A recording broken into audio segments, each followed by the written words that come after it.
পেয়ারা মাখা ভর্তা কতটা লোভনীয় হয়েছে দেখেই তো জিভে জল চলে আসবে। নমস্কার বন্ধুরা, দীপ্তি কিচেনে স্বাগত।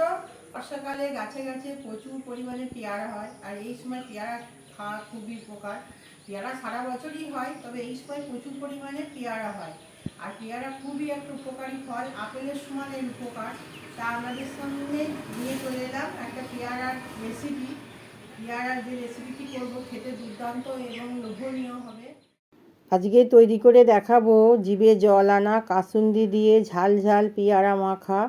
চলুন দেখে নিই পেয়ারা মাখা ভর্তা। দেখলি জিভে জল চলে আসবে। এখানে আমি দুটো পেয়ারা, কাঁচা পেয়ারা নিয়েছি এবং এই পেয়ারা দুটো জল দিয়ে ধুয়ে নেব। খুব ভালো করে ধুয়ে নেব, এতে ধুলোবালি লেগে থাকে। একদম গাছের কাঁচা পেয়ারা। আর এই সময় বর্ষাকালে পেয়ারা তো গাছে গাছে বেশি হয়েই থাকে। এই সময় বাজারেও প্রচুর পেয়ারা পাওয়া যায়। আর পেয়ারা মাখা দেখলেই তো জিভে জল চলে আসে। আমি এখানে পেয়ারাগুলো ভালো করে ধুয়ে নিয়েছি। এবার ভালো করে আমি পেয়ারাগুলো কেটে নিয়ে চলে আসছি। আমি পেয়ারাগুলো কেটে নিয়েছি, এইভাবে প্লেটে ঢেলে দিচ্ছি। প্লেটে ঢেলে দিয়ে আমি পেয়ারা মাখা ভর্তাটা ভালো করে মেখে নেব।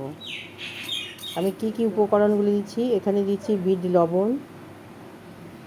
বিট লবণ দিলে স্বাদ দ্বিগুণ বেড়ে যায়। আর এতে দেবো সামান্য খাবার নুন। আর এতে দিচ্ছি কাসুন্দি। কাসুন্দিটা একটু বেশি করে দেবো। কাসুন্দি না দিলে তো পেয়ারা মাখার স্বাদই পাওয়া যায় না। কাসুন্দি দিয়েই তবে পেয়ারা মাখার স্বাদ বেড়ে যায়। এখানে দেবো লেবুর রস, আধখানা লেবুর রস দিয়ে দিলাম। আর এতে দেবো লেবু পাতা ঝিরিঝিরি করে কেটে নিয়েছি, উপর থেকে দিয়ে দিলাম। এবার এটাকে খুব আর এতে দেবো কিছুটা লঙ্কা কুচি, 2-3টে লঙ্কা আমি কুচি কুচি করে কেটে নিয়েছি। এবার হাতে করে এটাকে আমি ভালো করে মেখে নেব।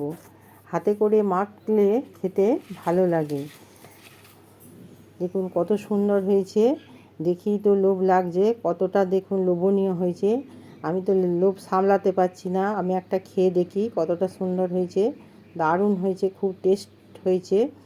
আর এইভাবে পেয়ারা মাখা খেতে দারুণ লাগে, আর দেখলেই জিভে জল চলে আসে।